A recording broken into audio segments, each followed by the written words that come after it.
Mas agora vamos para a nossa aula. Hoje, pessoal, eu tenho muita expectativa para que esse tema alcance você da mesma forma que me alcançou. Por quê? Porque eu acho que esse capítulo ele é o centro desse livro. Eu acho que esse capítulo ele é, na minha opinião, na minha interpretação, em tudo aquilo que eu observei desse livro, ele é aquilo que mais me tocou. Eu vinha fazendo uma oração quando eu estava estudando Gênesis no meio desse ano, onde eu fazia a seguinte oração: Senhor Jesus, que eu seja um homem marcado pela tua presença da mesma forma que Jacó foi. E que essa marca seja física. Não necessariamente numa doença, mas que as pessoas possam ver fisicamente o teu poder através da minha vida. E eu orava muito sobre isso quando eu vi a história de Jacó falando: Senhor Jesus, eh, que eu seja um homem marcado pela tua presença, marcado por um encontro contigo, marcado, que eu não saia da mesma forma, que a minha identidade seja mudada, que o meu jeito de andar, que o meu jeito de negociar, que o meu jeito de agir possa ser mudado por encontro que eu tive com o Senhor. E eu, nessa oração, eu me deparei com esse livro e me deparei com esse capítulo. E aí eu entendi, essa é a marca que eu preciso. Então, eu quero que você preste muita atenção nessa aula, porque eu acho que ela é o core de tudo aquilo que a gente vai trabalhar, tem trabalhado nessas 8 semanas. Eu não sei se você percebeu, mas essa é a sexta semana, pessoal. Essa é a sexta aula. Faltam só mais duas. Passa voado, passa muito rápido, tá bom? Então, se deixe ser alcançado pela mensagem que a gente está trabalhando nessas 8 semanas. Reflita, volte, estude. Essas aulas vão ficar gravadas, vão ficar para sempre na nossa playlist no YouTube. Então você pode estar sempre acompanhando ali e sendo edificado por isso. Amém? Então, o tema dessa aula de hoje, como eu falei aqui, você talvez não tenha ouvido, a gente não vai ter o nosso tablet aqui. A gente vai ter o nosso tablet para a galera do YouTube que assistir depois. Infelizmente a gente teve um probleminha aqui, mas depois a gente vai ter. O que eu quero que vocês façam, para que fique bem visual. Pega um papel, pega uma caneta, escreve no bloco de notas, mas escreve eunucos espirituais. Esse vai ser o tema. E essa frase, ela é marcante, ela é pesada de propósito, e vocês vão ver isso junto comigo. Então você pode abrir, depois de anotar, você pode abrir o seu livro no capítulo 7, Eunucos Espirituais. E a gente vai começar a ler a partir do subtítulo que está escrito assim: O papel dos eunucos, tá bom? É na página 72. Então abre aí comigo o seu livro. Se você caiu de paraquedas aqui no YouTube e está assistindo depois, a gente está trabalhando em cima desse livro aqui, Não é Negócio Pessoal. Então abre aí comigo na página 72 e você vai lá no O Papel dos Eunucos. A gente vai ler esse parágrafo e a gente vai trabalhar em cima disso. Vamos lá. O livro de Atos nos conta a fascinante história de um homem que servia a rainha da Etiópia, como um eunuco em sua corte. Ele estava voltando para a Etiópia após uma peregrinação a Jerusalém e não conseguia compreender sua leitura no livro de Isaías sobre o Messias. Para ajudá-lo a entender, o Espírito do Senhor enviou Filipe para que ele pudesse mostrar ao eunuco como Jesus cumpriu as profecias do livro de Isaías.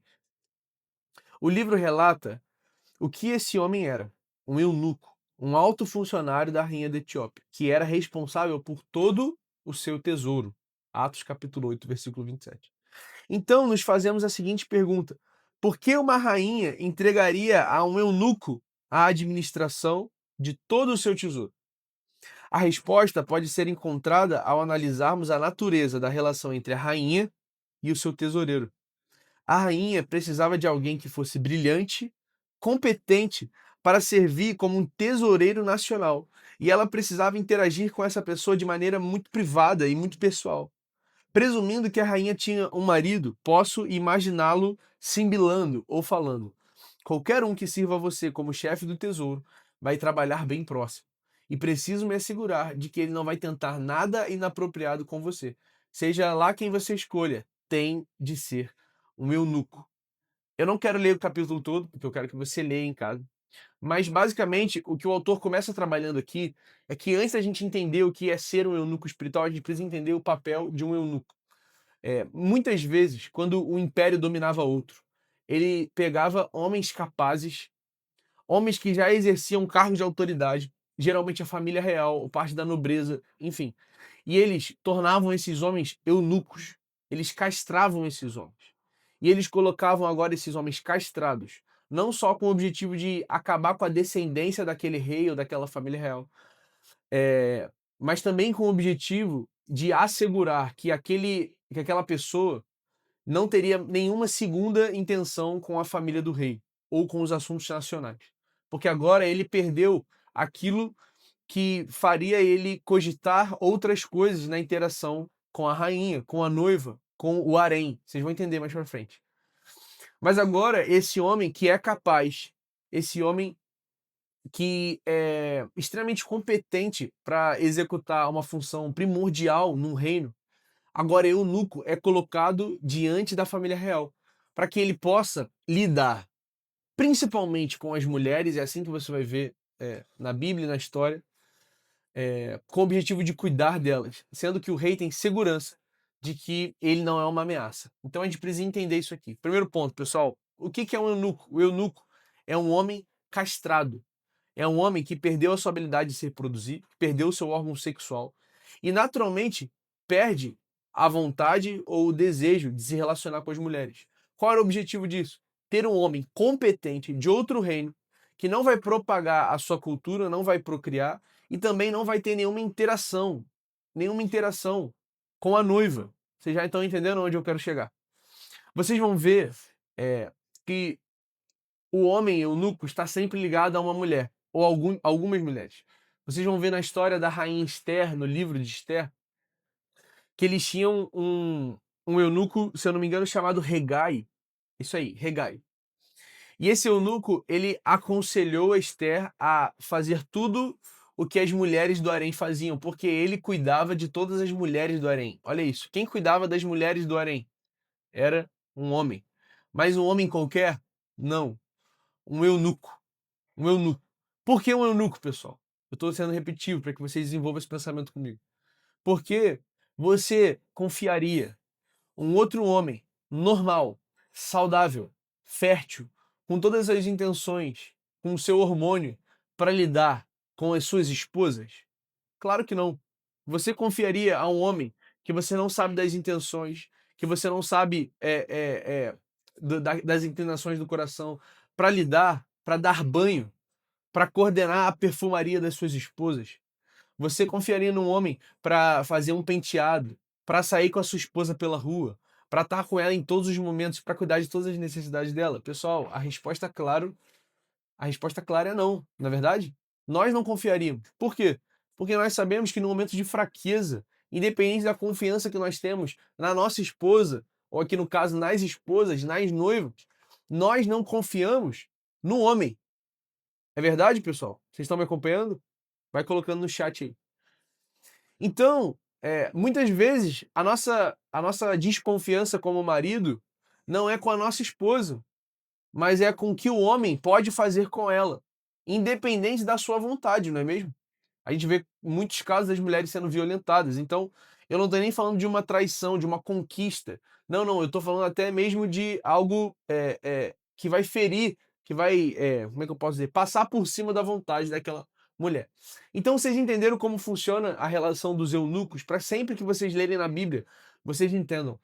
São homens capazes, geralmente que vinham de uma vida em outro reino, cuidando da parte da administração, que eram príncipes, que eram filhos, que eram reis, e agora são eunucos para trabalhar para um outro pessoal. Fechamos até aqui, pessoal? A gente entendeu isso? E aqui, o que ele vai propor é o seguinte, pessoal. Nós somos amigos do noivo. Nós somos ministros do evangelho.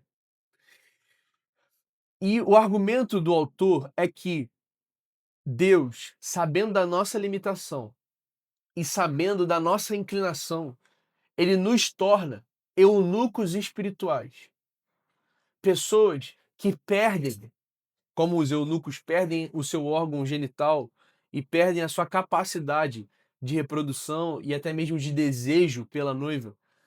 O que o autor vai propor é que os amigos do noivo passam pela cirurgia do deserto, passam pela cirurgia das dificuldades, para que agora eunucos, incapazes de se apaixonar pela noiva, só façam o seu trabalho sem se apaixonar pela noiva. ou sem tocar inapropriadamente na noiva. Vocês estão entendendo isso? Então o que ele fala é que nós precisamos ser marcados. Nós precisamos ser marcados.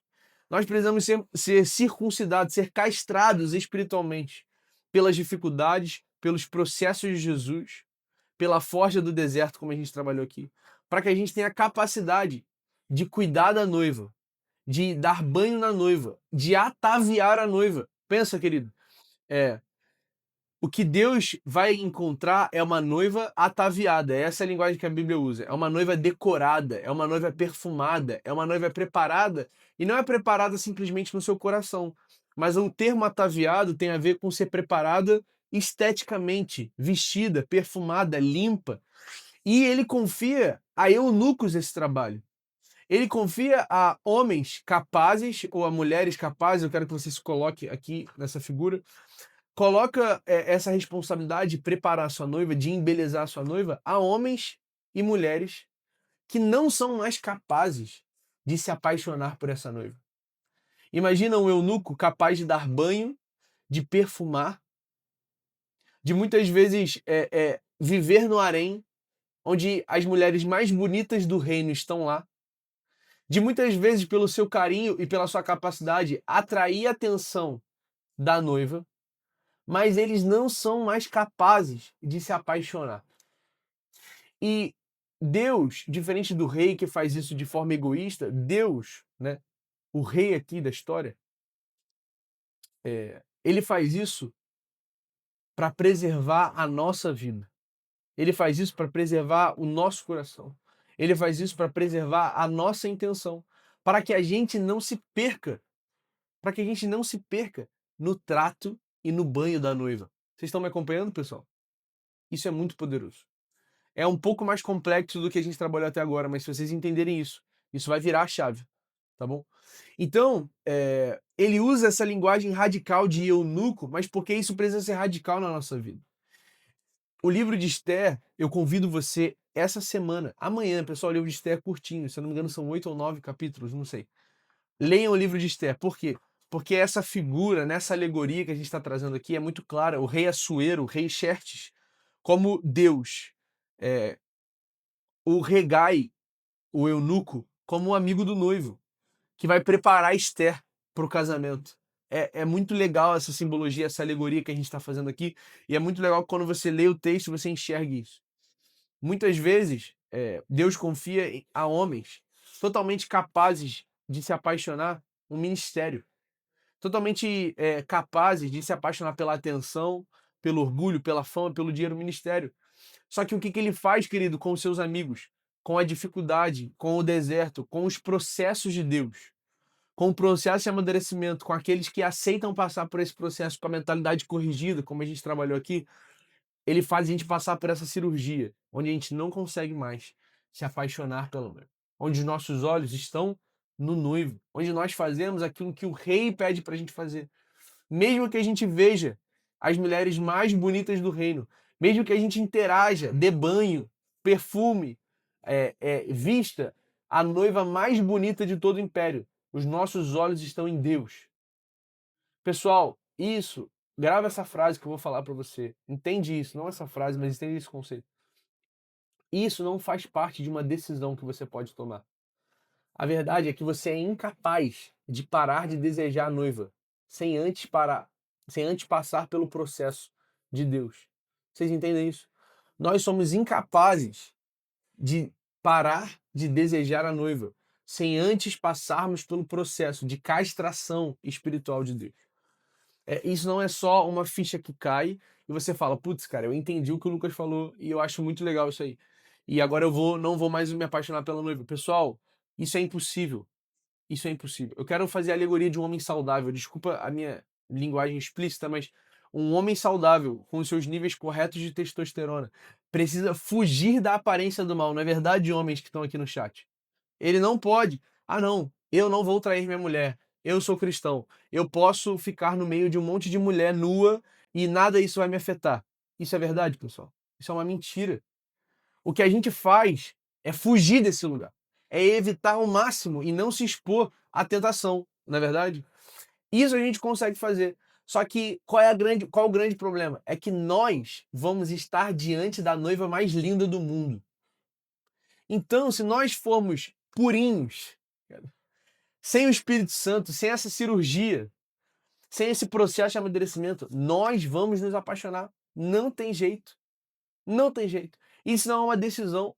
Por isso, e agora eu volto à introdução que eu fiz, a minha oração, Senhor Jesus, me marque como Jacó com o teu espírito. Sabe? E essa precisa ser a nossa oração hoje. Jesus, me leve para esse lugar de castração espiritual, para que eu possa interagir com a noiva, sem tocá-la de forma imprópria. Isso é muito poderoso, pessoal. Vocês estão entendendo isso? Então, pessoal, eu quero que vocês observem isso. Eu quero que vocês observem isso no ministério de vocês. Eu quero que vocês coloquem uma ilustração naquilo que vocês vivem aqui na igreja, no ministério de vocês. Eu não vou conseguir dar o exemplo perfeito de cada um de vocês, mas vocês sabem aonde o calo aperta, vocês sabem aonde vocês se sentem tentados. Então, eu quero que vocês sempre voltem a essa mensagem. Nós não somos capazes de decidir virar uma chave e falar, não vou ser mais tentado. Mentira. Mentira. Assim como o homem, diante de muitas mulheres, será tentado se ele não sair desse ambiente. Nós, se não passarmos pelo processo da aljava de Deus. Vocês lembram que a gente trabalhou isso aqui, pessoal? O processo da aljava de Deus? Se nós não passarmos pelo processo do deserto, da comunhão, da aljava de Deus, nós sempre cederemos ao perfume da noiva. Nós sempre cederemos. Estamos preparando a noiva para o noivo. Sentiremos aquele perfume. Sentiremos a atração, os elogios, a autoridade. E nós cederemos ao flerte da noiva. E a partir desse momento, querido, se você olhar no seu livro, o primeiro parágrafo desse capítulo, ele vai falar que aqueles que não são amigos de Jesus são adversários. Nós não só não somos amigos, nós nos tornamos adversários. Porque da mesma forma que você, marido ou mulher, tem como adversário aquele que tenta tirar o seu marido ou a sua mulher, nós que flertamos com a noiva somos adversários para Jesus. Fechamos esse primeiro ponto, pessoal? Fechamos esse primeiro ponto? Eu quero repetir de novo essa frase. Não é uma decisão natural. Não ache que... Não, eu entendi o que o Lucas falou. Eu posso agora. Não, pessoal, isso não é uma decisão natural. Você precisa ser marcado pelo Espírito Santo. Você precisa passar por essa cirurgia para que nunca mais você se torne um desviado dentro do ministério. Amém, pessoal? Eu quero seguir com vocês na página 74. Você vai ver... Eu quero ler 2 parágrafos com vocês, curtinhos, e a gente vai trabalhar essa nota de rodapé enorme que está aqui na página 74. Então ele vai falar o seguinte: a solução era simples. Confiar a eunucos os cuidados da noiva. Eles eram fortes, protetores, capacitados e espertos. E eram seguros. Era uma companhia segura para a noiva. Por que os eunucos eram companhias seguras para a noiva?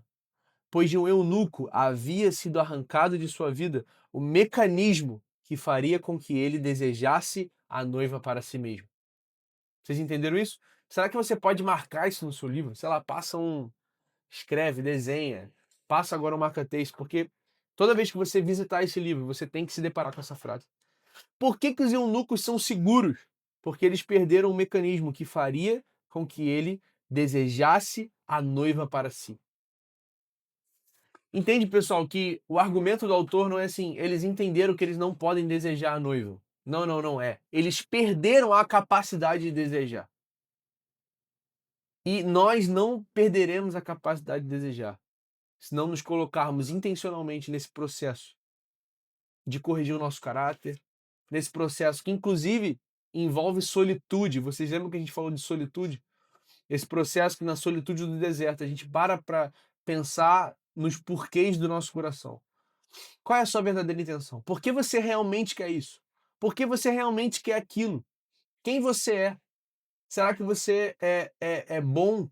Será que você é mau? Será que você é orgulhoso? Será que você é humilde? Será que você é suficientemente parecido com Jesus para cuidar de pessoas?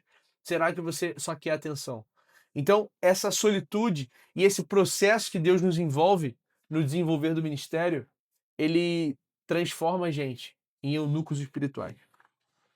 Agora, pessoal, vocês vão olhar para essa nota de rodapé.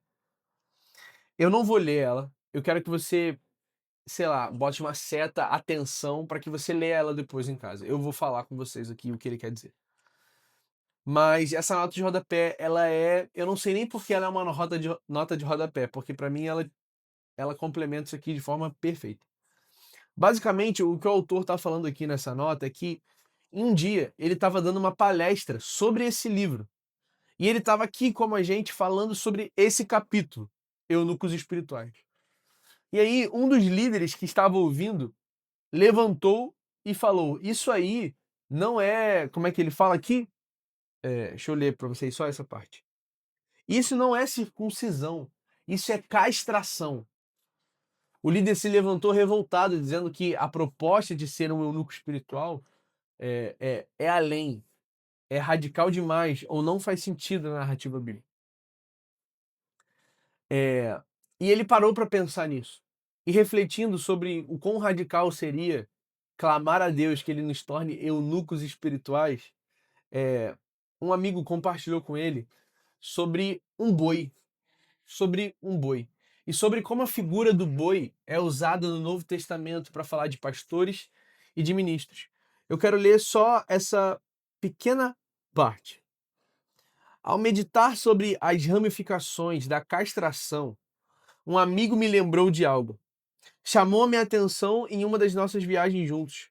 Ele disse: Estou convencido de que apenas um animal é usado no Novo Testamento para se referir de maneira simbólica à natureza de um ministro, um amigo do noivo no Novo Testamento.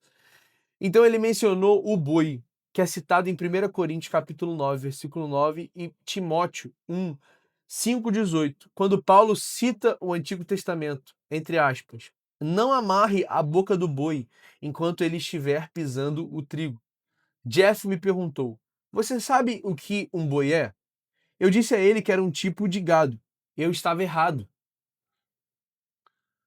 Um boi não é uma espécie diferente da vaca, gênero bos, mas a mesma espécie. O boi é apenas um touro velho e castrado. Na juventude, um boi é castrado e é chamado de novilho. Quando passa dos 3 anos, é chamado de boi. Um touro pode ser um animal perigoso. Ele não é apenas forte e pesado, mas também é temperamental e nervoso. Se irrita facilmente, marca território e pode ser letal. Um touro é usado como esporte nos rodeios, pois é independente e naturalmente grosseiro. Você não consegue domar um touro, nem colocar um jugo nele. Se você quiser que um touro seja útil para fins de agricultura, você precisa o quê? Castrá-lo. Pessoal, eu não sei se você já entendeu. Eu não quero ler tudo, que eu quero que você tenha o seu momento de eureka em casa. Mas ele fala o seguinte, que o boi, mencionado como o ministro, o pastor, que é digno de comer daquilo que ele está trabalhando, digno do seu salário, esse é o contexto, ele vai falar que esse símbolo do boi ele vai muito além da intenção inicial do texto. Por quê? Porque o boi ele é um touro velho e castrado. Ele é alguém que era independente, capaz, forte, grosseiro, temperamental, cheio de intenção, totalmente independente, dono das suas próprias vontades, mas que agora é castrado para fazer a vontade do outro. Pessoal, é exatamente isso que nós somos. Você e eu, nós, se não passarmos por esse processo de castração, seremos como touros raivosos indomáveis, que são incapazes de ouvir a orientação de Deus. Touros raivosos indomáveis que são independentes, e a independência, ela é incoerente com o evangelho. Não é verdade? Porque se tem alguém independente, somos nós de Deus. Se nós não passarmos por esse processo de castração, e olha que engraçado, o apóstolo Paulo usa exatamente o boi Eu não sei qual era a profundidade do raciocínio que ele tem, mas a Bíblia é perfeita e completa e a inspiração divina é maravilhosa. E quando a gente olha o boi, que é forte, que continua sendo capaz, mas que agora é dominado pelo jugo do seu senhor, só é capaz de ser dominado quando ele é castrado. Isso é bizarro. Isso aqui é bizarro. Toda vez que eu falo, eu fico impressionado. Então, pessoal, olha o que ele fala. Nós precisamos nos apropriar dessa figura de linguagem que o apóstolo Paulo usa. Nós precisamos abandonar o nosso temperamento. Nós precisamos fugir do refúgio. Ah, eu sou sanguíneo. Ah, eu sou colérico. Eu falo mesmo. Eu sou verdadeiro. Seu meu irmão ficou chateado. Não, querido. Você agora é um ministro do evangelho. E agora o seu temperamento não te domina porque você foi castrado pelo Espírito Santo. Você precisa abandonar a força da sua mão e confiar na destra de Deus, porque a sua independência, que era estimulada pela sua força e pela sua capacidade, perdem valor no reino de Deus. Porque sabe o que a sua força e a sua capacidade representa para o reino de Deus? Nada, pessoal. Nada. Nada. Zero. O que Jesus faz é nos reconfigurar e colocar a força dele e a habilidade dele em nós. E agora, por causa dele, somos fortes e aramos o terreno, lavramos o terreno, nós trabalhamos na seara, olha como todas as figuras de linguagem têm a ver, dominados pelo jugo do Senhor. Só que você nunca vai conseguir colocar um jugo em um touro. Você não consegue. Quem já viu aqueles campeonatos de rodeio, pessoal? Quem aqui já viu aquilo ali? Aquilo ali é uma loucura, né? O pessoal solta aquilo ali na rua, ele não tá falando. É brabo, os bichos é brabo. Os caras não conseguem ficar mais de 10 segundos em cima, não dá. E morre gente. E ninguém é capaz de domar um touro. Por isso que Jesus nos faz bois. Touros que continuam carregando essa capacidade, que continuam carregando a sua força, mas foram domesticados pelo poder do Espírito Santo. Caramba, isso é muito forte, cara. Querido, se você quer ser um amigo do noivo, e se você deseja ser marcado pelo Espírito Santo, Deus ele vai te domesticar. E ele vai te castrar espiritualmente, para que você seja capaz de trabalhar na seara, debaixo do jugo do Senhor. Para que você seja capaz de parar de confiar no seu braço e confiar no braço daquele que verdadeiramente é forte. Para que você seja capaz de abandonar a sua descarga sentimental, as suas intenções, o que você acha que é certo, e passar por períodos de injustiça calado, confiando na liderança de Jesus. Querido, me pergunta, eu quero te fazer uma pergunta. Quando um touro, naqueles vídeos de rodeio, se sentem ameaçados, eles já começam o quê? Correr, pular, bater perna, não é verdade, pessoal? Não é verdade? Você acha que um touro é capaz de passar pelo vale da sombra da morte? Um touro não é capaz de passar pelo vale da sombra da morte. Porque um touro não confia. Quando ele se colocar naquele lugar de desespero, quando ele olhar o vale da sombra da morte, ele vai começar a se chicotear e não, vou embora daqui. Mas, querido, um touro castrado, um homem e uma mulher que confiam e são domesticados pelo poder do Espírito Santo, verdadeiros amigos do noivo, são capazes de atravessar o vale da sombra da morte, confiando que o mesmo pastor que os levou para o vale da sombra da morte é o pastor que vai levar eles para pastos verdejantes e águas tranquilas. Amém, pessoal? Então, isso aqui só atravessou um pouco mais o meu coração e me marcou um pouco mais. E a minha oração só ficou mais forte. Senhor Jesus, me marque com a tua presença. Sabe? Me faça passar por essa cirurgia. Me guarde mais algum tempo na tua aljava para que eu seja mais forjado. Para que o Senhor opere mais em mim. Para que eu saia, quando eu sair da aljava, eu saia como um verdadeiro eunuco que pode acariciar a noiva mais linda, querido. Que pode pregar, querido, para uma igreja de 50 mil pessoas. E nada disso muda quando ele pregar numa igreja de 50 pessoas. Porque a noiva, por ser muito bonita ou não tão bonita, não faz mais diferença. Isso é poderoso demais, hein, pessoal?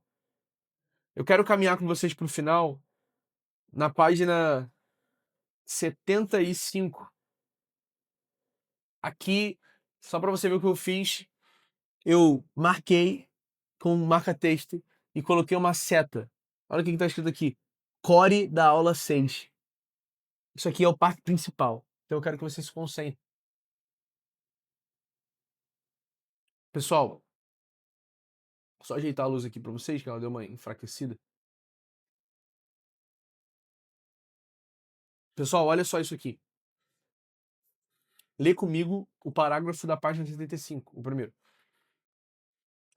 O eunuco era livre para servir a noiva, sem esperar por ela ou por algo que ela pudesse oferecer. Preste atenção agora. Agora. Agora, eu e você. Agora. Um eunuco recebia tudo o que precisava do rei. O rei fornecia a ele comida, bebida, roupas, hospedagem e um salário. A noiva não podia dar nada que ele já não tivesse. Logo, o eunuco não tentava conseguir nada da noiva. Ele era capaz de servi-la em total liberdade, sem precisar ou buscar algo em troca. Aqui a gente tem algumas implicações. Eu preciso gastar algum tempo aqui. Eu juro que eu já estou terminando. Inclusive, para os meus amigos tricolores, hoje 9h30, semifinal da Sul-Americana. Vamos estar em oração aí. Pessoal, preste atenção no que esse parágrafo está falando. Primeira coisa, preste atenção. Quando você espera algo da noiva, significa que você não está satisfeito com a provisão do rei. Vocês entenderam? Você pode anotar isso da forma que você achar melhor. Eu não vou pensar numa frase de efeito aqui, mas eu vou falar de novo. Quando nós esperamos algo da noiva, é porque não estamos satisfeitos com o que o rei já tem nos dado. Porque olha o argumento do Bob Sword, aqui do autor. Preste atenção, olha o argumento do autor. O rei dá proteção, alimento, roupa e ainda dá um salário. Esse eunuco mora na corte real. Ele tem tudo o que ele precisa e muito mais. Ele tem uma boa vida. Pessoal, ele come da comida da rainha. Ele come da comida do rei. Ele está debaixo da proteção do rei. Ele cuida da esposa do rei. Ele é amado pelo rei. Ele tem um papel extremamente importante dado pelo rei. E se ele tem comida, dinheiro, roupa, proteção, ele não precisa de mais nada. Mas quando ele não é castrado dentro dessa figura do eunuco, o que falta para ele? Quando ele não é castrado? A relação sexual, a interação que ele poderia ter com a noiva. Mas agora, como eunuco, ele não tem nada que ela pode oferecer que gere valor para ele. Deixa eu reformular minha frase. Não existe nada, querido, que a noiva pode oferecer para o eunuco que antes ele já não tenha tido do rei. Vocês estão entendendo isso aqui? Aquele que passou pela operação espiritual da castração, aquele que se tornou eunuco, não tem nada. Não existe nada que a rainha pode dar para ele que ele já não tenha recebido do rei. O que a rainha pode dar? Pode dar dinheiro? Ele tem. Pode dar roupas? Ele tem. Pode dar um cargo? Ele tem. Pode dar atenção? Ele tem do rei, que é maior do que a rainha. Pode dar proteção? Ele já tem a proteção do rei, que dirá da noiva. Não existe nada que a noiva pode dar que o rei já não tenha dado e com muito mais qualidade, querido. Então, quando nós queremos algo da noiva, é porque estamos indiretamente, ou na verdade diretamente dizendo: Deus, Rei, aquilo que você já me deu não é suficiente. Querido, olha só isso aqui. Quando você quer amor, quando você quer suprir carência em pessoas ou na noiva, significa que o amor derramado na cruz não é suficiente para você. Quando você quer a atenção das pessoas do ministério, significa que a atenção que Jesus Cristo te deu, te salvando da sua vida, não foi suficiente. Quando você está interessado em dinheiro da igreja ou do ministério, significa que você não confia na provisão divina do Senhor. E isso aqui é infinitas implicações, vocês já entenderam? Toda vez que nós flertamos com a noiva, isso fala muito também sobre como nós somos ingratos ou não vemos valor naquilo que o rei dá, querido. Eu quero que você imagine agora a hierarquia de um reino, onde tem um rei e onde tem muitas esposas. Querido, uma pergunta sincera. Alguma dessas esposas pode dar algo que esse rei não tenha dado antes? Não pode. A única coisa que ela poderia dar é o seu amor e o seu corpo. Só que ele já foi castrado pelo Espírito Santo. E agora essas coisas não têm mais valor para ele. Vocês entenderam, pessoal? Cada um de nós vai ter uma tentação diferente em relação à noiva. Entendam que essa escola de ministros não é uma pregação convencional. Então eu estou diretamente falando de ministros e só disso. Apesar desse entendimento ter várias implicações, eu quero falar de ministro, de ministério, de você que vai trabalhar com a igreja. Nós não teremos tentações iguais. Mas uma coisa que todas as tentações, por mais diferentes que elas sejam, estão falando para Jesus é que Jesus não é o suficiente. E que você precisa de mais alguma coisa da noiva. Caraca! Isso aí é surreal. Você precisa anotar isso, pessoal. Marque esse parágrafo, página 75. Marque esse parágrafo, querido. Visite isso, sabe? Visite isso. Eu quero ler de novo. A noiva não podia dar nada que ele já não tivesse. Essa frase é absurda. Querido, se a noiva pode te dar algo, é porque você não acessou ou não creu, sei lá, não sei como falar isso. Mas você não se apropriou do amor de Deus, da atenção de Deus, do poder e da fidelidade de Deus, do suprimento de Deus, da felicidade de Deus. Se é através da sua interação com a noiva que a sua felicidade vem, significa que a sua interação com o noivo não te faz tão feliz. Olha para cá. Para aqui, pessoal. Isso aqui é bizarro. Olha para cá. Isso aqui é uma coisa muito comum. É mais fácil vocês entenderem. Querido, muitas vezes nós só nos sentimos chamados ou felizes ou realizados quando interagimos com a noiva. Então isso significa diretamente que a nossa relação com o noivo não é suficiente para nos fazer feliz. Vocês entendem? Isso não é um exagero da minha parte. Isso é uma verdade. Se o seu relacionamento com o ministro... Ó, vou dar um exemplo aqui. A minha felicidade não pode estar em eu estar falando com vocês aqui. Vocês estão entendendo? Ou a minha felicidade não pode estar, a minha satisfação ou o meu sentimento de estou sendo chamado por Deus ou estou cumprindo o meu propósito, não pode ser balizado na quantidade de elogios ou na quantidade de feedbacks que eu vou receber dessa escola de ministros. Não pode, querido. Porque se a minha felicidade está nisso aqui, se a minha felicidade está nisso aqui, eu estou dizendo para Jesus que o meu relacionamento ordinário com Ele não é suficiente. Eu preciso de mais. Eu preciso de mais. Vocês estão entendendo? Só que agora, se eu sou castrado pelo Espírito Santo e eu sou um eunuco, eu posso lidar, eu posso lidar com comentários de elogios, não mais como algo que baliza o que eu vou dizer, mas como algo que eu entendo do Espírito Santo. Espírito Santo, o Senhor quer falar mais disso, então eu vou falar mais disso. Se as pessoas estão sendo tocadas nessa área, é porque o Senhor quer falar mais disso. Isso não tem mais a ver comigo, você entende? Eu me posiciono como intermediador. Então, querido, eu quero dizer que essa cirurgia, outra coisa que eu quero dizer, ela não acontece de um dia para o outro. Ela não é como uma operação única. Ela é processual, até para que a gente aguente o processo, né? Se ela fosse radical e de uma vez só, talvez nós não seríamos capazes de aguentar. Mas eu quero te dizer, querido, que todas as vezes que você lê ou que você cantar, que ele cresça, que você diminua. Você lembra da aula passada, diminuindo a navegação, ou 2 aulas atrás. E lembra que essa afirmação implica que você vai diminuir. E que isso está certo. Isso vai acontecer. E que isso não é romântico. E quando diminuir, você vai ter algumas dúvidas.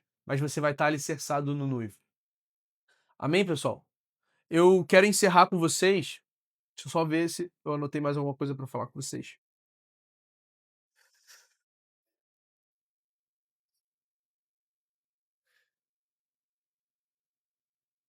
Querido, ele vai terminar esse capítulo dizendo o seguinte: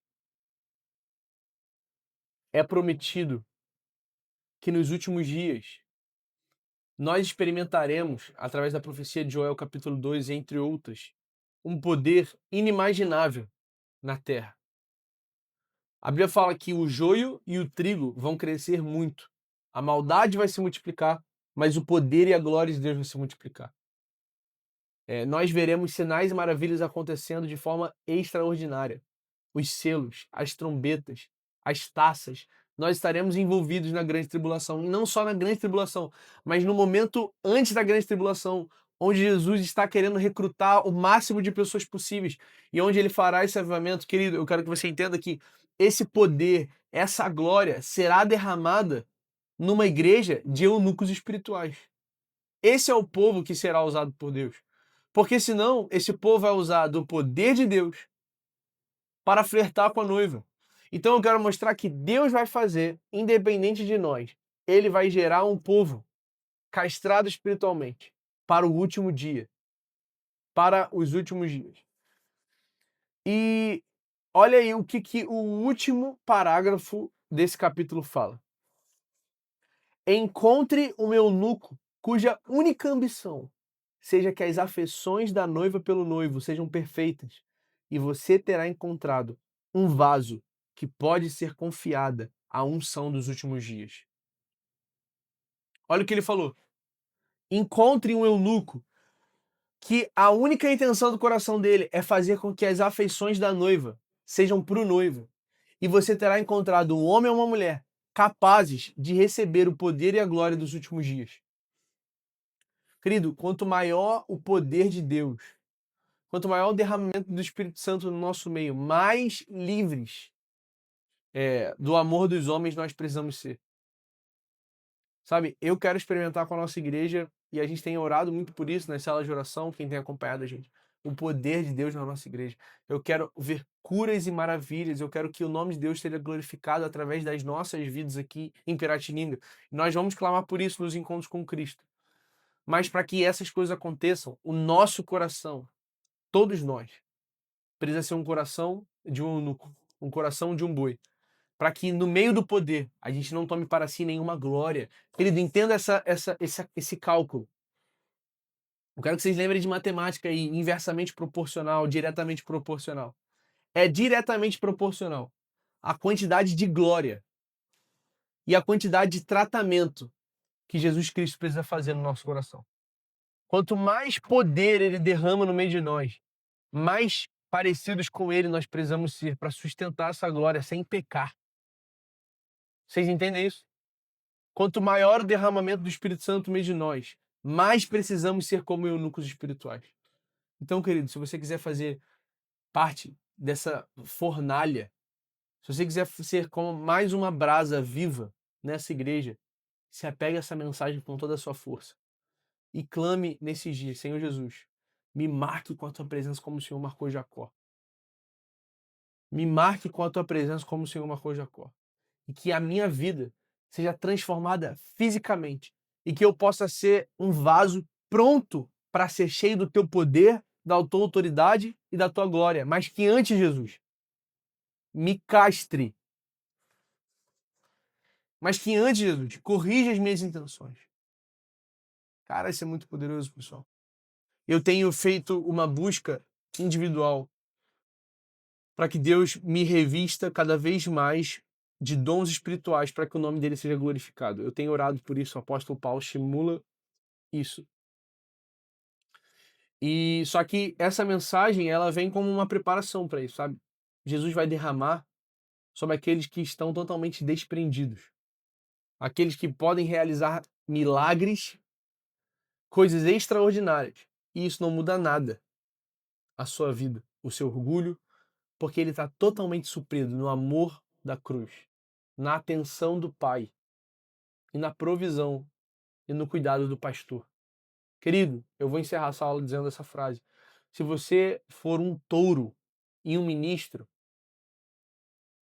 você será capaz, você será forte, o seu pastor vai olhar para você e vai falar assim, ó, fulaninho de tal é capaz, cara. Ele é uma bênção, ele é totalmente capaz de liderar esse ministério. Ele é totalmente capaz de conduzir esse grupo. Ele é totalmente capaz. Só que quando Jesus te levar pro vale da sombra da morte, você vai espernear como um touro que não foi castrado. Mesmo que o destino final seja pastos verdejantes. É muito legal ver no The Chosen um Pedro extremamente sentimental, revoltado, rebelde, querendo fazer acontecer. E um homem que vai terminar crucificado de cabeça para baixo, dizendo: Eu não sou digno de passar pelo que Jesus passou. Um homem que não foi capaz de manter a sua palavra na morte de Jesus, que negou a Cristo 3 vezes, agora é capaz de ser crucificado de cabeça para baixo. Como isso, querido? Ele foi domado, domesticado pelo Espírito Santo, transformado à imagem de Cristo, e agora é um eunuco. Que mesmo que eu estou indo diretamente para a cruz, eu sei e confio na liderança do Senhor, que eu estou indo para um lugar de pastos verdejantes e águas tranquilas. Amém, pessoal? Para mim, essa é a aula mais importante. E talvez você não esteja num bom dia, talvez você esteja cansado, talvez você esteja desatento, isso é normal, isso acontece. Então eu quero te convidar a assistir essa aula de novo amanhã e depois ir rabiscar. Porque para mim, quando eu montei esses 8 encontros, essa aula aqui é o centro de tudo aquilo que nós queremos trabalhar com vocês como ministro dessa igreja. Então todas as aulas, mas essa aula aqui você precisa dominar assim de carteirinha. Você precisa dominar de carteirinha. Escreve, faz um resumo, ouve de novo e se torne um eunuco espiritual. Eu espero que essa mensagem tenha tocado seu coração. Eu espero que essa mensagem tenha provocado alguma coisa em você, como provocou em mim.